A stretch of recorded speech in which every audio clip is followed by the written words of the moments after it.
Good evening सभी बच्चे को दिशा मैथमेटिक्स क्लासेस सीखे में। आज मैं सब्जेक्टिव क्वेश्चन बता रहा हूँ 2 अंक वाला, समझ गया।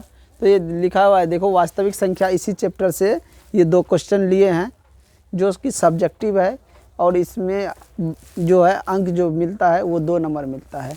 तो सभी बच्चे को ये क्वेश्चन बन जाएगा, कुछ बच्चे हैं जिसको नहीं बनेगा, फिर भी इसे ध्यान देना है, बहुत ही इंपॉर्टेंट है, बार बार पूछा गया है ये भी सवाल। लिखा हुआ है कि अभाज्य गुणनखंड विधि द्वारा क्या करना है, 20, 24 और 36 का एलसीएम और एचसीएफ निकालना है। तो सबसे पहले अभाज्य गुणनखंड निकाल लेंगे। 20 का कितना होगा, 2 से 10, 2 से 5, 5 से 1। और यहाँ पे 24 का भी निकाल लेंगे, 2 से 12, 2 से 6, 2 से 3 और 3 से 1।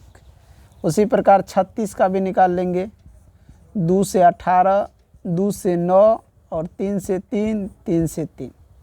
अब देखो इसको हम लिख लेंगे कैसे, 20 बराबर में 2 गुना 2 गुना 5। उसके बाद है हमारा 24 बराबर में हो जाएगा 2 गुना 2 गुना 2 गुना 3। उसके बाद है 36, 36 को भी लिख लेंगे 2 गुना 2 गुना 3 गुना 3। अब देखना है हमें, देखो यहाँ पे हमें निकालना एचसीएफ निकाल लेते हैं, एचसीएफ निकाल लेते हैं, एचसीएफ। देखो इन तीनों में जो संख्या होगा उसको छांट लो। यहाँ पे देखो तीनों में एगो 2 आ रहा है, इसको लिख लेंगे।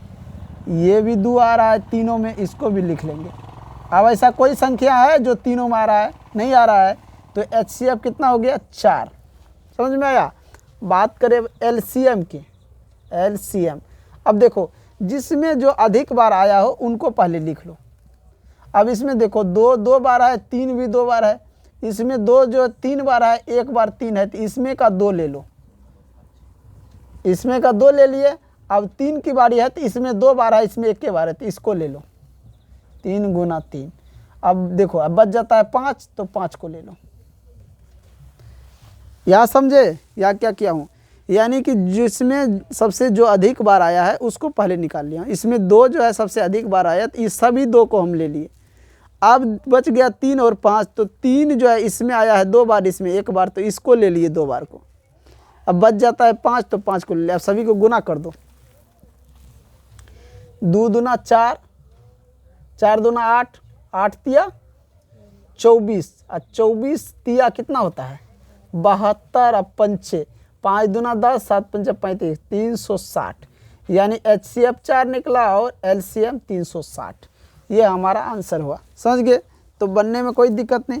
अब नीचे में 2 संख्या का मौसो दिया है, उनका लौसो भी दिया है। यदि एक संख्या इतना है तो दूसरी संख्या क्या होगा, तो देखो फार्मूला होता है दूसरी संख्या बराबर, दूसरी संख्या बराबर फार्मूला क्या होता है, यहाँ पे मौसो गुना में लौसो, अब बटा में हो जाता है पहली संख्या, पहली संख्या। ये इसका फार्मूला होता है। तुम देख सकते हो कि मौसो इतना है, लौसो इतना है, और दिया है कि वहाँ पे एक संख्या यानी कि पहली संख्या दिया हुआ, तो इसको हम लिख देंगे 145 गुना 21 75। अब बटा में लिख देंगे 725।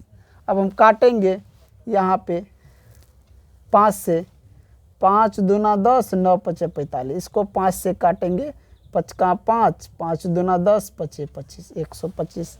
फिर यहाँ पे काटो 5 से 25, इसको काटो 5 से, 5 चौका 20, 5 तिया 15 और 2 पे 5 25, पचे 25। फिर 5 से काट दो, पचे 25, यहाँ पे काटो 5 अट्ठे 40, 7 पंचे 35। अब देखो क्या करो, 29 गुना कर दो 87, अब बट्टा में 5 कितना आता है काट के। देखो यहाँ पे ना काटने में गलती हुआ, इसको जब हम 5 से काटे हैं इसको तो 125 नहीं होगा, यहाँ पे कितना हो जाएगा, 5 से भाग देगा तो 1 तो होगा, 2 बचेगा, 2 पे 22, तो 5 चौका 20, 4। अब 2 पे 5 25, 45 आया, 145 आ गया। अब जब 5 से काटा है तो यहाँ पे कितना होगा, 5 दूना 10 और बच गया 4, 9 पचे 45, 9 पचे 45। तो यहाँ पे 435 तो रहेगा ही, एक ही बार काटा हो ना, 435। ठीक है, अब यहाँ पे ये कट गया तो ये 5 से काटा हो तो यहाँ लिखा हूँ, इसको 5 से काटा हूँ तो यहाँ लिखा हूँ, यहाँ है। अब 29 और 29 तो कट गया कि नहीं, बच गया कितना, 435। तो यही हो जाएगा 435। दूसरी संख्या 435 का आंसर हो जाएगा। तो हम यही बोल रहे थे कि कहीं यहाँ पे गांठने में गलती हुआ, थोड़ा सा मिस्टेक हुआ, देखो वहाँ पे। तो 435 है दूसरी संख्या। अब पहली संख्या दिया है 725, 900 इतना दिया है, 900 इतना दिया है। सवाल ये तुम्हारा कंप्लीट हो गया। अब इसमें एक और सवाल बताते हैं, एक बचा हुआ, इनको मिटा दे, आगे बढ़े। चले, एक और क्वेश्चन है हमारा, क्वेश्चन नंबर 3 है। संख्या 6, 72 और 120 का अभाज्य गुणनखंड विधि द्वारा से HCF और LCM ज्ञात करना। अभी जस्ट पहला नंबर क्वेश्चन बनाया, उसी प्रकार का क्वेश्चन 3 नंबर का है। इसको भी हम पहले क्या करते हैं, गुणनखंड निकाल लेते हैं, अभाज्य गुणनखंड। 2 से 3, 3 से 1, 72 का भी निकाल लेते हैं। 2 से 36, 2 से 18 और 2 से 9, और फिर 3 के पारिश 3, 3 के पारिश 1। 120 का भी निकाल लेते हैं। 2 60, 2 30, और फिर 2 से देगा 30 में 15, 3 से 5 और 5 से 1। अब यहाँ पे देखो हम लिखते हैं 6 बराबर हो जाएगा 2 गुना 3, और 72 बराबर में हो जाएगा 2 गुना 2 गुना 2 गुना 3 गुना 3, और 120 के बराबर में हो जाएगा 2 गुना 2 गुना 2 गुना 3 गुना 5। असल में अब इसमें कह रहा है HCF और LCM दोनों कह रहा है ना। तो HCF जो तीनों में हो उसको कॉमन ले लेंगे। इस तीनों में क्या है, 2 है, 2 कॉमन ले लो। अब देखो इसमें तो 2 है नहीं, इस सब में है, और 3 जो है इसमें भी है, इसमें भी है, 3 को भी कॉमन ले लो। गुना 3 कितना हो गया, 3 दूना 6। तो HCF 6 निकला। अब LCM की बात करें।